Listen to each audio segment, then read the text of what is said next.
করব কেন? কৃষ্ণ নাম করলে কি হয়? কৃষ্ণ নাম গুণ কি সেটা আগে জানতে হবে। আমরা যে কৃষ্ণ নাম করব, আমরা ভগবানের শ্রীকৃষ্ণের কাছে আমরা প্রতিজ্ঞাবদ্ধ। কখন প্রতিজ্ঞা করেছিলাম? যখন আমরা মাতৃজঠরে ছিলাম, তখন মাতৃজঠরে বয়স আমাদের 7 মাস। এই মাতৃজঠরে উপর দিকে পা, নিচের দিকে মাথা, তখন কত কষ্ট পেয়েছিলাম বাবা। সে কষ্ট পেয়ে আমরা ভগবানকে ডেকেছিলাম, প্রভু গো, এই গর্ভ যন্ত্রণা আমরা আর সইতে পারছি না, কৃপা করে আমাদেরকে পার করে দাও। তখন স্বয়ং ভগবান আমাদেরকে কৃপা করে দেখা দিয়েছিলেন।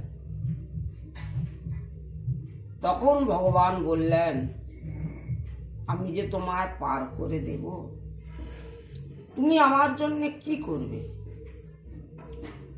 তখন আমরা ভগবানকে বলেছিলাম, প্রভু, মরতে গিয়ে তোমার নাম করব। কিন্তু আমরা কি ভগবানের নাম একবারও কেউ ভুলে করছি? ভগবানকে আমরা ভুলেই গেছি। এই কৃষ্ণ নাম করলে ত্রিতাপ জ্বালা থেকে আমরা মুক্ত পাব, কিন্তু সেই নাম আমরা করছি না। ত্রিতাপ ক্লেশটি কি? আধ্যাত্মিক ক্লেশ, আদি দৈবিক ক্লেশ, আদি ভৌতিক ক্লেশ। আধ্যাত্মিক ক্লেশটি কিরকম না, আমরা কি কেউ বলতে পারবো সুখে আছি? যে যার হৃদয়ে হাত রেখে আপনারা বলুন তো, মায়েরা, আপনারা কি কেউ সুখে আছেন? না। আমাদের প্রত্যেকের মনের মধ্যে দুঃখ কষ্ট ভরা। এইটি হচ্ছে আধ্যাত্মিক ক্লেশ।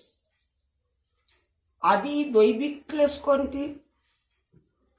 হঠাৎ ভূমিকম্প হয়ে গেল, হঠাৎ বানবন্যা হয়ে গেল, এইগুলিকে বলা হয় আদি দৈবিক ক্লেশ।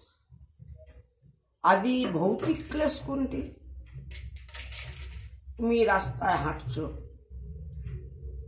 একই রাস্তায় প্রত্যেক দিন যাচ্ছ, কিন্তু কি হলো, একটু পায়ে লেগে পড়ে গেলে, এমনকি অঙ্গহানিও হতে পারে, একটা পা খড়াও হয়ে যেতে পারে। এইগুলি হচ্ছে ভৌতিক ক্লেশ। আমরা যদি সব সময় বদনে কৃষ্ণ নাম রাখি, বদনে সব সময় যদি কৃষ্ণ নাম বলি, আমাদেরকে এই ত্রিতাপ জ্বালা পেতে হবে না। ভগবান কৃপা করে এই ত্রিতাপ ক্লেশ থেকে আমাদেরকে মুক্ত দেবে। তাই প্রত্যেকের কর্তব্য নাম করতে হবে।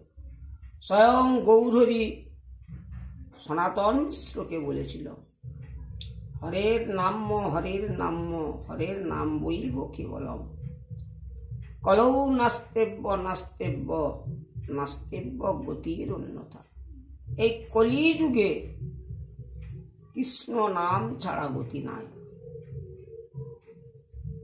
একবার নয়, 3 বার বললেন, গতি নাই, গতি নাই, গতি নাই।